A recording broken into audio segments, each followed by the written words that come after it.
Scene 1 expanded approximately 800 words. From the story, Billionaire arrived early, caught his fiancée pouring dirty water on his mother and daughter. The sun peeked over the treetops, casting a soft golden hue across the sprawling estate. Birds chirped in the distance, and a gentle breeze stirred the rose bushes that lined the garden walkway. It was a picture-perfect morning, serene and still, but inside the heart of the estate, something darker was unfolding. Martha Hawthorne, a woman in her late 60s, bent slowly over a bed of red roses, her hands trembling slightly as she guided her 7-year-old granddaughter, Lila, in watering the plants. The little girl held a small green watering can, her movements careful and delicate. She looked up at her grandmother and smiled. "Like this, Grandma." "Yes, sweetheart, just like that. Roses are gentle. They need love, not too much water, not too little." Lila nodded, focused on the task. The two of them shared a quiet bond. Ever since Lucas had introduced Elena into their lives, their moments together in the garden had become their little escape. Elena didn't like Martha. She didn't like Lila much either.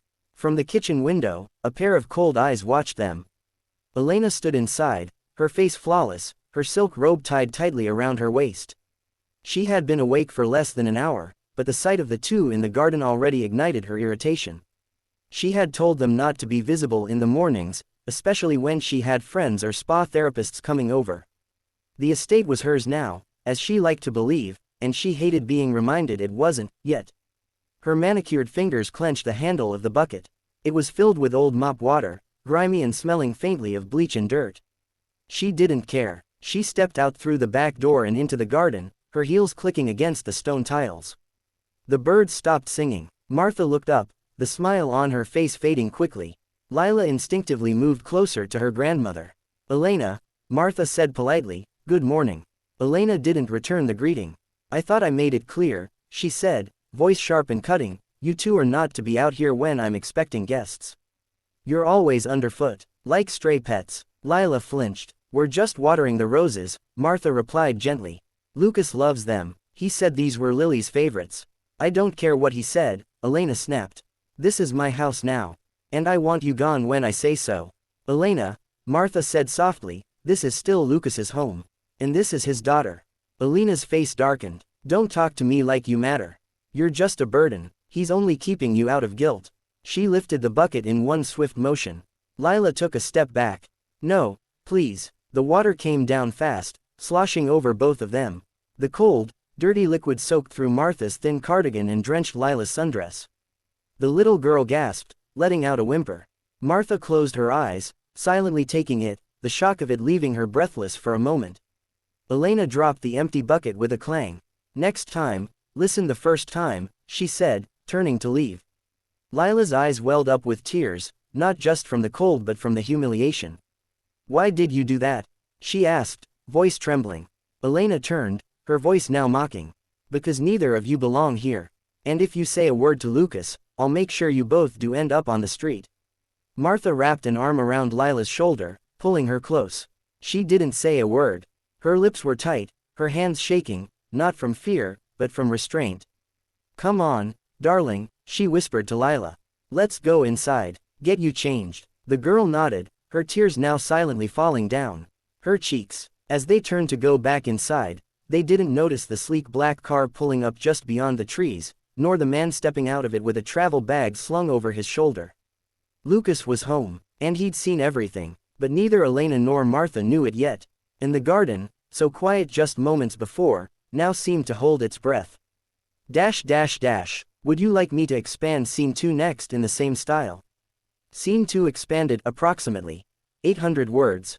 From the story, Billionaire arrived early, caught his fiancée pouring dirty water on his mother and daughter.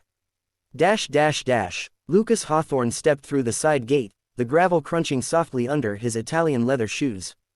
The morning sun was warm on his back, but a chill crept up his spine as he took in the scene before him. His mother's cardigan clung to her frail frame, soaked and dripping. His daughter's sundress was stained, sticking to her small body. Her face was red and wet, not just from the water, but from tears. Beside them, an empty bucket lay on its side, its foul stench carried faintly by the wind. He froze. For a heartbeat, everything around him vanished.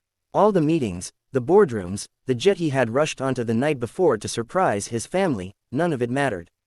Only this did, only this moment. Elena, he called, his voice sharp, cutting through the quiet like a blade. She turned, startled. The blood drained from her face as soon as she saw him standing there. The shock in her eyes lasted only a second before she composed herself, shifting her expression into one of practiced concern. "Lucas," she exclaimed, brushing a strand of hair behind her ear. "You're back early. I didn't hear the car. What happened here?" His voice was steady, low, but the edge was unmistakable.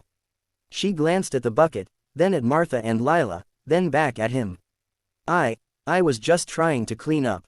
They were in the way again. I accidentally spilled it. I told them to move, but your mother." Lucas's eyes didn't leave her.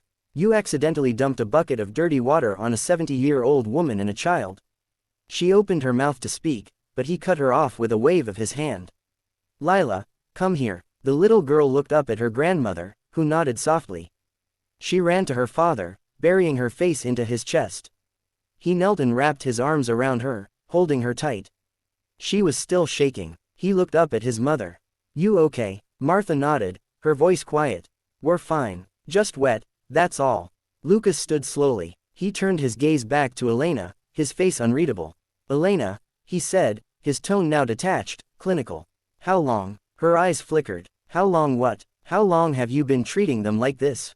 She scoffed. "Lucas, please, you're going to believe them over me. They've never liked me. Your mother is always trying to turn you against me." Lucas stepped closer. "I didn't ask for excuses. I asked how long." Her voice rose. "They've been undermining me for months. Ever since we got engaged, your mother has been trying to control everything.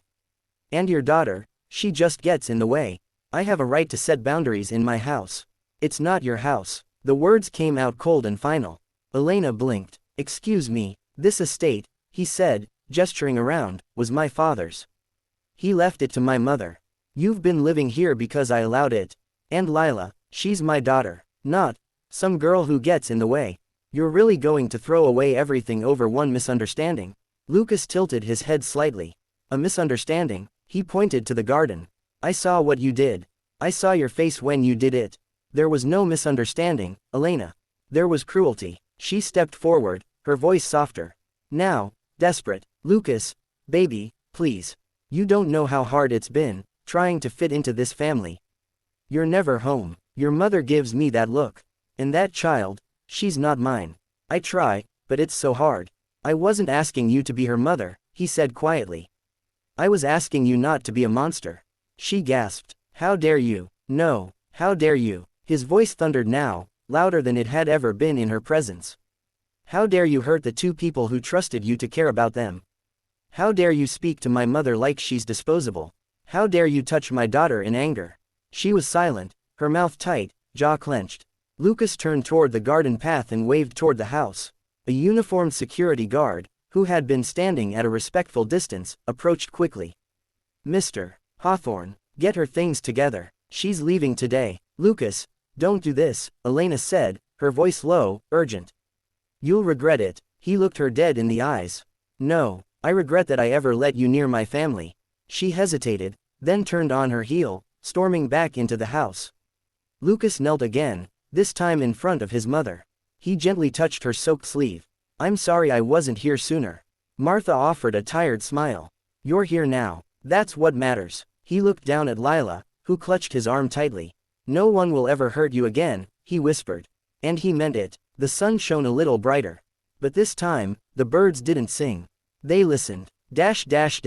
Would you like an epilogue or to continue the story further from here?